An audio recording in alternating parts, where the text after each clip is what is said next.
The synapse places the being in front of their own being, before the essence of being, before the presence of being.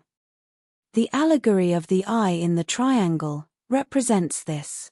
Without that presence, there is no synapse. The book is the synapse. It is belief without believing. It is belief through knowledge. It is knowledge that eliminates all belief. Through fire, the nature of the believer dissolves, leaving only the being, who knows they are eternal. The eye sustains the fire.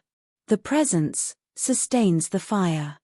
The hidden purpose that mythology allows itself, by being transformed into real history, is to keep the myths and mythology itself alive, offering the opportunity for everyone and everything to understand the allegories and metaphors. There will always be the risk of the being's submission to false understanding. Opposed to mythology's genuine offering is the deception of falsehood. The need for allegories and metaphors is justified by how easily the being surrenders to fallacies. Intelligence serves everyone, and is not greater for anyone. Intelligence is present both in the being who wants to know, that is, the being who seeks wisdom, and in the being who is submissive to the interpreters of life. To understand myths and mythology is to understand the role of the being, their strengths, fragilities, tools, paths, and triumphs. Mythology conceals the being. It is a library about the being. It shows the being as it is. It always speaks about the being. Mythology does not aim to create new beings, but to unveil the being itself. Mythology is born from the wisdom that recognizes the power it faces. By presenting an allegory, mythology is aware of the risk of false interpretations.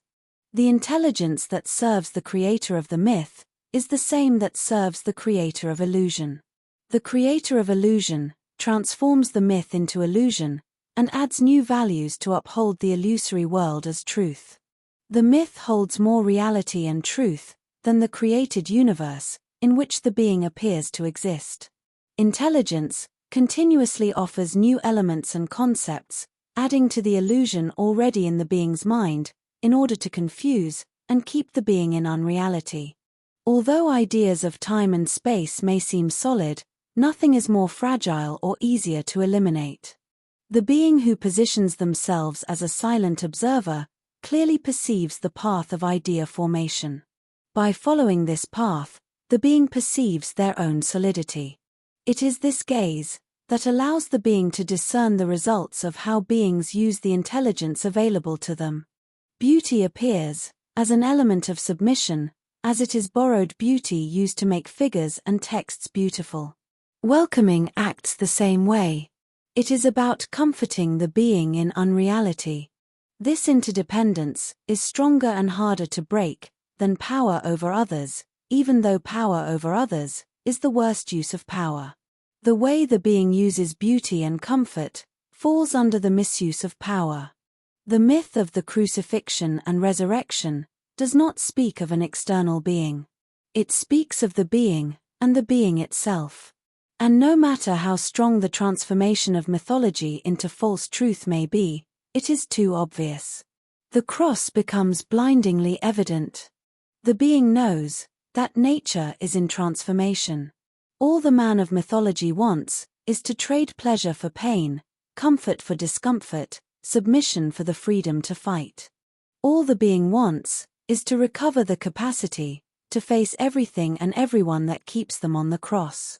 This being has no name, but if it did, it would be I. The bells will always ring for the being.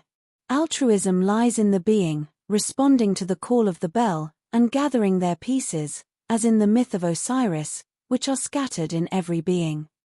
The Father exists before the being, and the Mother exists as long as the being exists. The Son, devoured by the Father, is the Father himself reassembled. To dissolve a kingdom is to reveal the true kingdom, where Father and Son rule together.